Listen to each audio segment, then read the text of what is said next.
The Battle of Khandaq, also known as the Battle of the Trench, marks one of the most pivotal moments in early Islamic history. Battle of Khandaq is regarded as the third largest battle in Islam's history.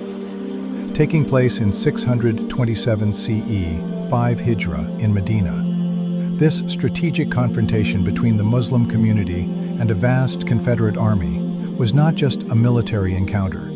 It was a profound story of resilience, faith, and tactical brilliance. The Battle of Khandaq was a 30-day-long siege that commenced in the last week of Shawwal and lasted through Ramadan. The Muslim defense force numbered around 3,000, facing a Confederate army of 10,000. Key companions like Ali ibn Abi Talib, Sa'd ibn Mu'ad, Salman al-Farsi, Zubair ibn al-Awwam stood alongside the Prophet in the face of immense pressure. On the opposing side were figures such as Abu Sufyan, leader of Quraysh, Amr ibn Abd Wud, a famed warrior. Reason for the battle. The Battle of Trench occurred due to concerns among the Quraysh regarding the impact of Islam on their political and economic interests. Abu Sufyan and Banu Qurayza, other leaders, believed that the only way to safeguard their existence and take back their position was to remove the Muslims. Therefore, to kill the Muslims and remove Islam, the Jewish and Arabian tribes joined hands to deliver a final crushing blow to Prophet Muhammad and his army. The strategic planning. When the Prophet Muhammad became aware that the Quraysh were planning against the Muslims, he discussed the situation with his companions and asked for their opinions. Salman Farsi stood up and gave his opinion about digging a trench and making a boundary around the northern side of Medina to safeguard it against the forces of Quraysh.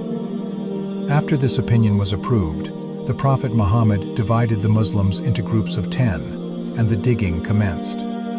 One hadith states that during the trench digging, the Prophet Muhammad army encountered a big rock that prevented them from continuing. To help his people, the Prophet Muhammad lifted his pickaxe and struck the rock 3 times. After he was done, Salman Farsi said, "O Prophet, each time you struck the rock, there was a bright light." In response, the Prophet asked him if Salman Farsi saw the light.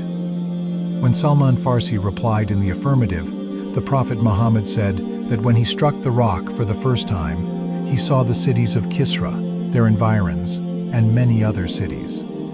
Hearing this, the Prophet Muhammad's companions asked him to pray to Allah to grant them victory and give that land as war spoils.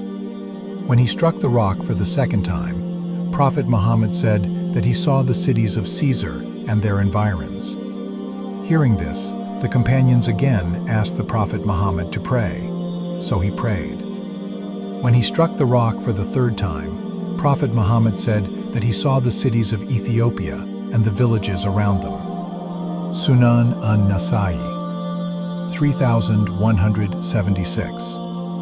It is narrated that when Prophet Muhammad was digging the trench, he said that this was the last attempt of Quraysh to destroy Islam, and the Muslims would rule over them. After the digging, Prophet Muhammad divided the Muslims into several groups to guard different trench areas. The length, width, and depth of trench. Length, approximately 5.5 kilometers. Width, about 9 meters. Depth, around 4.5 meters. This massive task was completed in just 10 to 15 days, with the Prophet himself participating in the digging. On December 29, 627 CE, the Battle of Khandaq began on the outskirts of Medina. There, an army of 3,000 Muslims bravely defended themselves against the attacks of the 10,000 disbelievers. Being an uncommon Arab military tactic, the trench took the army of the Azab, Quraysh and other tribes, by surprise. Therefore, the opposing army tried its best to pass the trench to tackle this unplanned situation. During the Battle of the Ditch, when the Quraysh warrior Amr ibn Abd Wud crossed the trench and challenged the Muslims to single combat. Ali ibn Abi Talib bravely stepped forward. Despite Amir's fearsome reputation, Ali engaged him in a fierce duel and ultimately defeated him, delivering a major blow to enemy morale and reinforcing the courage and faith of the Muslim defenders.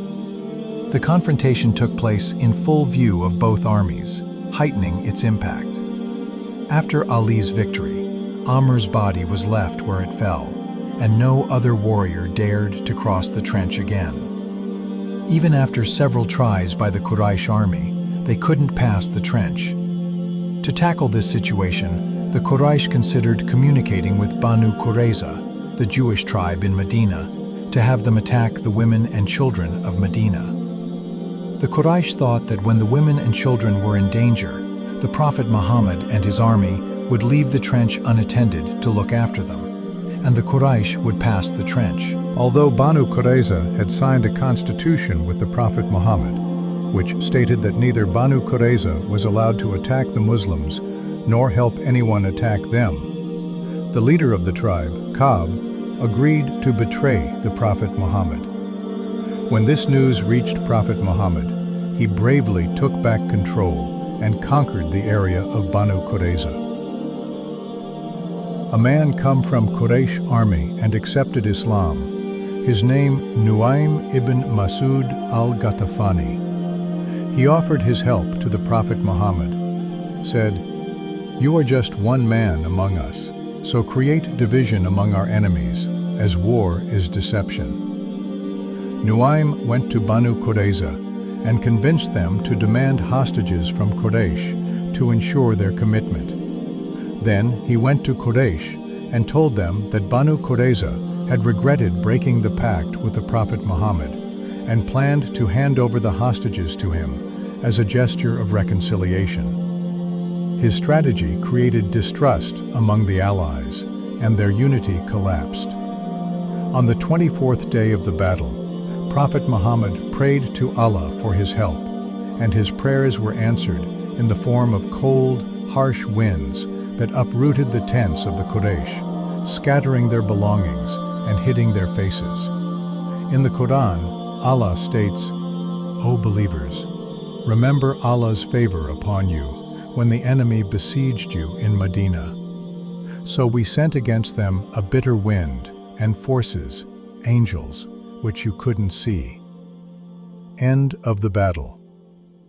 The Prophet Muhammad selected Huzaifa ibn al-Yaman to get the news from the Quraysh. When he reached them, he heard Abi Sufyan saying to his people that because the Jews had betrayed them, as they thought, and because of the harsh winds, he had decided to leave the battlefield. Huzaifa told this news to the Prophet Muhammad, who told his companions and thanked Allah for the victory. A total of 4 disbelievers were killed, while 7 Muslims, including Sa'd bin Ma'az, were martyred. After this, on the command of Hazrat Jibril, the Prophet Muhammad and his army besieged Banu Qurayza for 15 days. When the tribe offered to leave their weapons and get out of Medina, the Prophet Muhammad refused because they had betrayed their treaty with the Muslims. As a result, the Banu Qurayza surrendered to the Prophet Muhammad, and the Muslims took complete control of their lands. Learnings from Battle of Trench. Muslims can learn to put their faith in Allah, and that whatever happens, it's His divine intention. Therefore, tawakkul, or relying on Allah, is a vital deed that only comes with the perseverance and preparation of an individual. The Muslims won the battle as they made efforts to become victorious by thinking out of the box and making necessary preparations. While leading the Muslim army, Prophet Muhammad also actively participated in the battle preparation. Hence, leadership is the act of management with active participation.